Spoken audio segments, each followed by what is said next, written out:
Hi, I'm Elizabeth Ryan, reporting from the 18th Annual NAEM Forum in Indianapolis. I'm standing here with Bill O'Rourke, Vice President of Environment, Health, and Safety for Alcoa. Bill, you just energized the crowd downstairs with some very passionate comments about the role of the EH&S manager in doing the right thing. Can you kind of summarize those remarks and tell us the story that got everybody so excited? Well, I don't know that there was any one story. This is a journey, and I tried to describe the journey that Alcoa has been on for a while. What I pointed out in the journey for Alcoa was that along the way, there were some significant events that happened, but behind every event is a champion of some kind. And I was trying to challenge the people in the room to become that champion in your own organization. Find something that you have a passion for and actually drive that in your organization. You can do it. You really can. If we can go an hour without having an accident in a manufacturing plant, we can go 2 hours. If we can go 2 hours, we can go a day.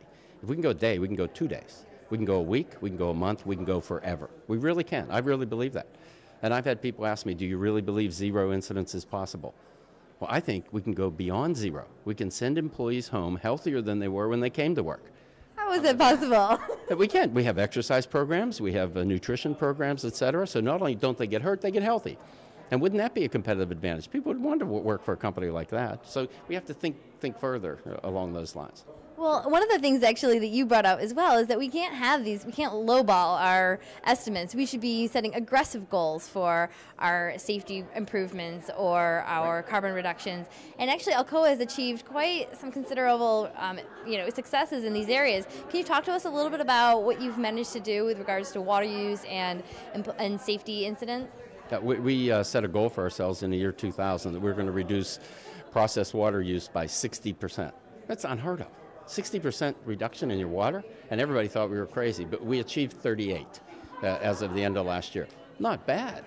Now, some people could have set a goal of 10% and maybe got 8, but we set a goal of 60. We actually had one plant that set a goal of zero processed water use. They weren't going to use any water. They were going to take the water they had and completely recycle it, use rainwater to refurbish it, and actually put in some green roofs to eliminate groundwater runoff and things like that. Zero water discharge from a plant? I couldn't do that at my home. Yeah, so it's fun to think about those goals and then get smart engineers and workers and operators that go about trying to attack that goal and really try to make that happen. I want to give you an idea of the kind of company that I work for. I get called to the board of directors. That's the top of the company. They want me to report, what do you know about the BP disaster and what are the root causes of it as far as you can figure out so far? So I actually went into the board of directors meeting to tell them here's what we learned about BP. And on our board, we have a great board of directors, the CEO of Caterpillar Tractor, the former president of Mexico, the head of the World Wildlife Fund, former CEO of Lucent Technologies, head of the Ford Foundation. This is a wonderful group of people. And here they are sitting around a table, American Electric Power. They're sitting around a table and they said it's the tone at the top. That's what it is. That's the number one factor in avoiding these kinds of incidents. The tone at the top has to be right. And 3 of them said that in different words. And then they asked me, what do you think the tone is at the top of your company? Meanwhile, my CEO's sitting right there, my boss. And I had to answer that question. And I started to think about it. And I said, I report to him. There's a pretty good signal. Every executive council meeting, which is the top 12 people in our company, has as their first agenda item me. Environment, health, and safety is the first agenda item. We get the top 100 people together every quarter. The first agenda item is me, environment, health, and safety. Every board meeting has an environment, health, and safety report.